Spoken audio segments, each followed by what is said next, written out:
ஜிம்பாப்வேயோட தலைநகரான ஹராரேல செப்டம்பர் 14, 1994 அன்னைக்கு நைட்டு திடீர்னு ஒரு விமானம் கீழே விழுந்த மாதிரியான சத்தம் கேட்குது. அந்த சத்தத்தை கேட்டு அங்க தூங்கிட்டு இருந்த மக்கள் பதட்டத்தோட வெளியில வந்து பாக்குறாங்க. வெளியில வந்து பாக்குறப்போ எந்த விதமான விமானமோ இல்ல அந்த சத்தம் வந்ததுக்கான எந்த அறிகுறியும் இல்லாம இருந்திருக்கு. குழப்பத்தோட அங்க இருந்த மக்கள் மறுபடியும் தூங்க போயிடுறாங்க. ஆனா அங்க வசிச்சுட்டு வந்த UFO ரிசர்ச்சரான சிந்தியா ஹின் மட்டும் இது என்னவோ வித்தியாசமா இருக்குன்னு அவங்க இருந்த பகுதி முழுக்க வினோதமா எதுவும் நடந்திருக்கான்னு தேடி பாக்குறாங்க. எந்த வித்தியாசமும் தெரியாததால ஒரு விதமான குழப்பத்தோட வீட்டுக்கு வந்துடுறாங்க. மறுநாள் அவங்க வசிச்ச பகுதி மட்டும் இல்லாம அக்கம் பக்கத்துல இருக்க பகுதிக்கெல்லாம் போய் விசாரிக்க ஆரம்பிக்கிறாங்க. அப்படி அவங்க லேக் கரிபாங்கிற இடத்துல விசாரிக்கிறப்போ அங்க வசிச்சு வந்த மக்கள் சொன்ன விஷயம் சிந்தியா ஹிண்டுக்கு அதிர்ச்சியை கொடுக்குது. அந்த மக்கள் அந்த சத்தம் சிந்தியா ஹிண்ட் பகுதியில கேட்டதை விட பல மடங்கு அதிகமா கேட்டதா சொல்றாங்க. அது மட்டும் இல்ல, ஒரு வாரத்துக்கு முன்ன வானத்துல இருந்து நல்ல வெளிச்சமா ஏதோ ஒண்ணு, அதுக்கு முன்ன அந்த மாதிரி பார்க்காத ஒண்ணு கீழே வந்து தரையிறங்கினதை பார்த்ததாகவும் சொல்றாங்க. இது நடந்த அடுத்த ஒரு வாரத்துக்குள்ள ஹராரேல இருந்து 14 மைல் தொலைவுல இருக்க ரூவாங்கிற இடத்துல ஒரு UFOவை பார்த்ததா சிந்தியா ஹிண்டோட ஃப்ரெண்ட் கிட்ட இருந்து கால் வருது.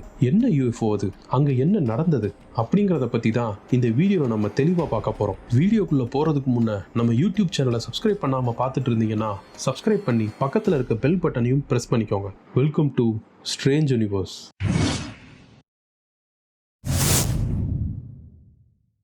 அந்த சத்தம் கேட்டு 2 நாள் கழிச்சு, அதாவது செப்டம்பர் 16, 1994 அன்னைக்கு காலையில ரூவால இருக்க ஏரியல்ங்கிற ஸ்கூல்ல படிக்கிற குழந்தைங்க வழக்கம் போல ஸ்கூலுக்கு வராங்க. அன்னைக்கு காலையில அங்க வேலை பார்க்குற ஸ்டாஃப்ஸ் எல்லாருக்கும் மீட்டிங் இருந்ததால எல்லா குழந்தைங்களும் அந்த ஸ்கூலோட பிளே கிரவுண்ட்ல விளையாடிட்டு இருக்காங்க. அந்த பிளே கிரவுண்ட் பக்கத்துல சின்ன ஃபாரஸ்ட் ஏரியாவும் இருக்கு. அப்போ அங்க சில குழந்தைங்க அந்த ஃபாரஸ்ட் ஏரியாவுக்கு பக்கத்துல இருக்க பிளே கிரவுண்ட்ல விளையாடிட்டு இருக்கப்போ வானத்துல இருந்து ஏதோ வித்தியாசமான விமானம் ஒண்ணு அந்த ஸ்கூலுக்கு பக்கத்துல இருக்க ஃபாரஸ்ட்ல தரையிறங்க போறத பாக்குறாங்க. அந்த விமானத்தை பத்தி சொல்லணும்னா சில்வர் கலர்ல டிஸ்க் ஷேப்ல இருந்ததா அதை பார்த்த குழந்தைங்க விவரிச்சிருக்காங்க. அந்த விமானம் அங்க தரையிறங்கினதும் 2 வினோதமான மனிதர்கள் ஃபுல் பிளாக் ட்ரெஸ்ல வெளியில வந்து அந்த டிஸ்க் ஷேப்ல இருந்த விமானத்தை சுத்தி ஏதோ பார்த்துட்டு இருந்திருக்காங்க.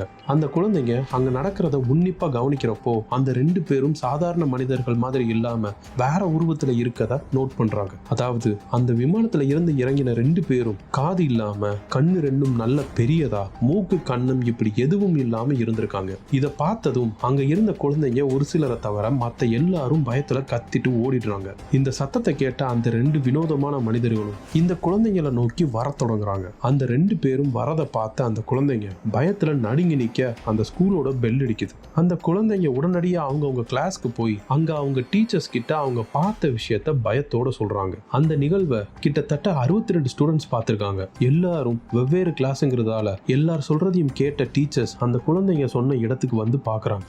ஆனா அந்த இடத்துல அந்த குழந்தைங்க சொன்ன மாதிரி எந்த ஒரு விஷயமும் இல்லாததால வேற ஏதாவது பார்த்து பயந்துருப்பாங்கன்னு எல்லாரையும் கூப்பிட்டு கிளாஸ்க்கு வந்துடுறாங்க. அன்னைக்கு ஸ்கூல் முடியுது. அங்க அந்த நிகழ்வை பார்த்த 62 குழந்தைகளும் வீட்டுக்கு போய் அவங்கவுங்க பெற்றோர் கிட்ட அவங்க பார்த்த நிகழ்வை விவரமா சொல்றாங்க. அந்த பெற்றோர்கள் அந்த குழந்தைங்க கூட படிக்கிற குழந்தைகளோட பெற்றோர்கள் கிட்டையும் இந்த நிகழ்வை பத்தி விசாரிக்கிறாங்க.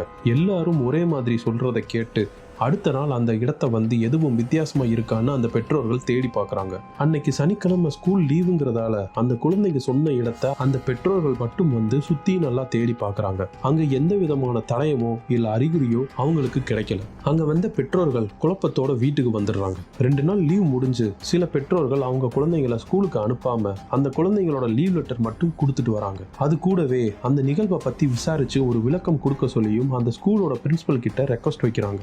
கேட்ட அந்த பிரின்சிபல் ஸ்கூல்ல எல்லா ஸ்டூடெண்ட்ஸையும் அசம்பிள் பண்ணி என்ன நடந்ததுங்கிறத பத்தி விசாரிக்க எல்லா ஸ்டூடெண்ட்ஸும் ஒரே மாதிரியான பதில சொல்றாங்க. அதுல குழப்பம் அடைஞ்ச பிரின்சிபல் அந்த நிகழ்வை பார்த்த சில ஸ்டூடெண்ட்ஸை தனியா கூப்பிட்டு அவங்க பார்த்த நிகழ்வை ஒரு பேப்பர்ல வரைய சொல்றாரு. அந்த ஸ்டூடெண்ட்ஸ் எல்லாரும் ஒரே மாதிரி டிஸ்க் ஷேப்ல இருக்க விமானத்தையும் அந்த 2 வினோதமான உருவத்தையும் வரைகிறாங்க. அந்த வரைபடங்களை பார்த்த பிரின்சிபல் ரொம்பவே அதிர்ச்சி ஆகிறாரு. ஏன்னா அவங்க எல்லாரும் சொல்லி வச்ச மாதிரி டிஸ்க் ஷேப்ல இருக்க விமானமும் 2 வினோதமான உருவத்தையும் வரைஞ்சிருக்காங்க. அதை பார்த்ததும் ஏலியன்ஸ் தான் புரிஞ்சுக்கிட்ட பிரின்சிபல் தாமதிக்காம லோக்கல் போலீஸ்க்கும் லோக்கல் மீடியாக்கும் ரிப்போர்ட் பண்றாரு. இது கொஞ்சம் கொஞ்சமா பரவி எல்லா மீடியாலையும் இந்த நியூஸ் சர்க்குலேட் ஆக ஆரம்பிச்சு இன்டர்நேஷனல் மீடியாவும் இந்த நியூஸை கவர் பண்றாங்க. இந்த சமயத்துல தான் அந்த மீடியால இருந்த ஒரு கேமராமேன் மூலியமா இந்த செய்தி சிந்தியா ஹிண்டுக்கு தெரிய வருது. உடனே ஹராரேல இருந்து ரூவாக்கு சிந்தியாகின் கிளம்பி வராங்க. சிந்தியாகின் அந்த ஸ்கூல்ல அந்த நிகழ்வை பார்த்த எல்லா குழந்தைங்க கிட்டையும் தனித்தனியா என்ன பார்த்தாங்க, அங்க என்ன நடந்ததுங்கிறத விசாரிக்கிறாங்க.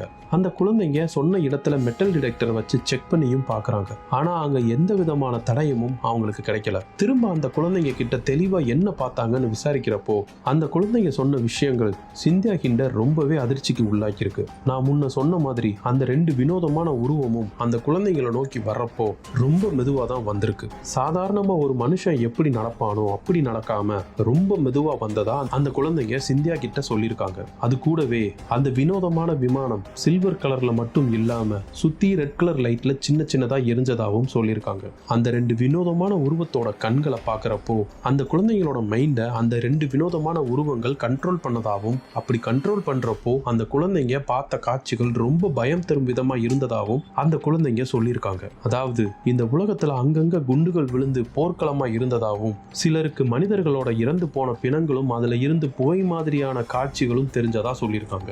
இந்த விஷயங்களை கேட்ட சிந்தியாகின் ரொம்பவே அதிர்ச்சியாகி சைல்ட் சைக்காலஜிஸ்டான ஜான் மேக்கை வர வச்சு செக் பண்றாங்க. ஜான் மேக் அவங்க எல்லாரையும் மறுபடியும் தனித்தனியா விசாரிச்சுட்டு அவங்க சொல்றது உண்மைதான், அவங்க ஏதோ வினோதமான ஒரு விஷயத்தை பார்த்து பயந்துருக்காங்கன்னு ரிப்போர்ட் கொடுக்கறாரு. இந்த சமயத்துல தான் சிந்தியாகின் நிறைய பேர்கிட்ட இதை பத்தி விசாரிக்கிறப்போ லண்டன்ல இருக்க கிரீன்விச் அப்சர்வேட்டரியில வேலை பார்க்கிற இயான் நிஸ்பெட் ரஷ்யாவோட சேட்டலைட் ஒன்று ரூவால விழுந்ததா சிந்தியா கிட்ட சொல்றாரு. ஆனா சிந்தியாகின் அது ஏலியன் ஷிப் தான் உறுதியா நம்புறாங்க. அவங்க நம்புறதுக்கு முக்கியமான காரணம் என்னன்னா, ரஷ்யா சேட்டலைட் அங்க விழுந்திருந்தாலும் மெட்டல் டிடெக்டர்ஸால கண்டுபிடிச்சிருக்க முடியும். ஆனா அப்படி எதுவும் அங்க இல்லாததால சிந்தியாகின் நம்ப மறுத்துடுறாங்க. ஆனா இயான் நிஸ்பெட் சொன்ன மாதிரி ரூவால அந்த இடத்துல இருந்து கொஞ்சம் தூரத்துல அந்த சேட்டலைட்டோட உதிரி பாகங்களை கண்டுபிடிக்கிறாங்க. அப்போ இந்த ஸ்கூலுக்கு பக்கத்துல தரையிறங்கின வினோதமான விமானமும் 2 வினோதமான நபர்களும் யாரு, அந்த குழந்தைங்க எதை பார்த்தாங்க, இவ்வளவு குழப்பங்கள் இருக்கப்போதான் சிந்தியா அந்த ஸ்கூலுக்கு பக்கத்துல இருக்க பகுதிகள் எல்லா பக்கமும் இதை பத்தி விசாரிக்கிறாங்க. அங்க இருக்க மக்கள் நிறைய விதமான பதில்களை கொடுக்கறாங்க. சிலர் இந்த மாதிரி ஒரு விஷயம் எங்க முன்னோர்கள் நிறைய நடந்திருக்குன்னு சொல்லியிருக்காங்க, ஆனா அவங்க அதை இன்றளவும் பார்த்தது இல்லைன்னு சொல்லியிருக்காங்க. இப்படி விசாரிக்கிறப்போ தான் ரூவால இருந்து 25 மைல் தள்ளி இருக்க பயர் ஹவுஸ் ஸ்கூல்ல இதே மாதிரியான இன்சிடென்ட் குறிப்பா செப்டம்பர் 14 அன்னைக்கு நடந்ததா சொல்றாங்க. சிந்தியா அந்த பகுதியை சுத்தி இருக்க மக்கள் கிட்டையும் இதை பத்தி விசாரிக்கிறாங்க. அங்க இருந்த மக்கள் நாங்க எதையும் அப்படி பார்க்கல, ஆனா அன்னைக்கு தேதியில ரேடியோ எதுவும் சரியா வேலை பார்க்கலன்னு அந்த பகுதியை சுத்தி இருந்த நிறைய மக்கள் சிந்தியா கிட்ட அந்த விஷயத்த சொல்லியிருக்காங்க. கூடவே அந்த பகுதியில இருந்த ஒரு அம்மாவும் பொண்ணும் அந்த மாதிரி வானத்துல ஒரு மெட்டல் ஆப்ஜெக்ட பார்த்ததாகவும் சொல்லியிருக்காங்க. இதை வச்சு சிந்தியா ஏலியனோட ஸ்பேஸ் ஷிப் தரையிறங்கின காரணத்தால தான் ரேடியோ ஃப்ரீக்வன்சில பிரச்சனை வந்திருக்கும், கண்டிப்பா ஒரு ஏலியன் ஷிப் வந்திருக்குன்னு ஒரு முடிவுக்கு வந்து ஒரு ரிப்போர்ட்டும் ரெடி பண்றாங்க. ஆனா அந்த ரிப்போர்ட்ல நிறைய முரண்பாடுகள் இருந்ததுன்னே சொல்லலாம். ஏன்னா அவங்க அந்த குழந்தைங்களை விசாரிச்சப்போ நிறைய பேர் ஒத்துப்போகும் வகையில சொல்லியிருந்தாலும் சிலர் நிறைய மாறுபட்ட விஷயங்களையும் சொல்லியிருக்காங்க. உதாரணத்துக்கு சில குழந்தைகள் ஒரு விமானம் இல்ல 3 விமானம் வந்ததா சொல்லியிருக்காங்க. அந்த விமானம் சில்வர் கலர்ல இல்லாம கிரீன் கலர்ல இருந்ததுன்னு சிலரும், அதுல இருந்து வெளியில வந்த வினோதமான உருவம் நடக்காம பறந்து வந்ததுன்னு சிலரும் சொல்லியிருக்காங்க. என்னதான் இவ்வளவு முரண்பாடான கருத்துக்களை முன்வச்சாலும் அன்னைக்கு தேதிக்கு அந்த விஷயங்களை நேர்ல பார்த்த குழந்தைங்க வளர்ந்து இன்னைக்கும் அவங்க பார்த்த விஷயம் உண்மைதான்னு உறுதியா சொல்றாங்க. இதை வச்சு பாக்குறப்போ அவங்க அன்னைக்கு சொன்னதும் இன்னைக்கு சொல்றதும் உண்மைதான்னு நமக்கு தெளிவா தெரியுது. இந்த ஏலியன் இன்சிடென்ட் உண்மையா இருக்குமா பொய்யா இருக்குமான்னு உங்களுக்கு தோன்றத கமெண்ட் செக்ஷன்ல மென்ஷன் பண்ணுங்க. இந்த வீடியோ உங்களுக்கு பிடிச்சிருந்தா லைக் பண்ணி நம்ம யூடியூப் சேனலை சப்ஸ்கிரைப் பண்ணிக்கோங்க. கூடவே நம்ம ஃபேஸ்புக் அண்ட் இன்ஸ்டாகிராம் பேஜையும் ஃபாலோ பண்ணிக்கோங்க. இதே மாதிரி இன்னொரு இன்ட்ரெஸ்டிங்கான வீடியோல உங்களை நான் சந்திக்கிறேன். நன்றி.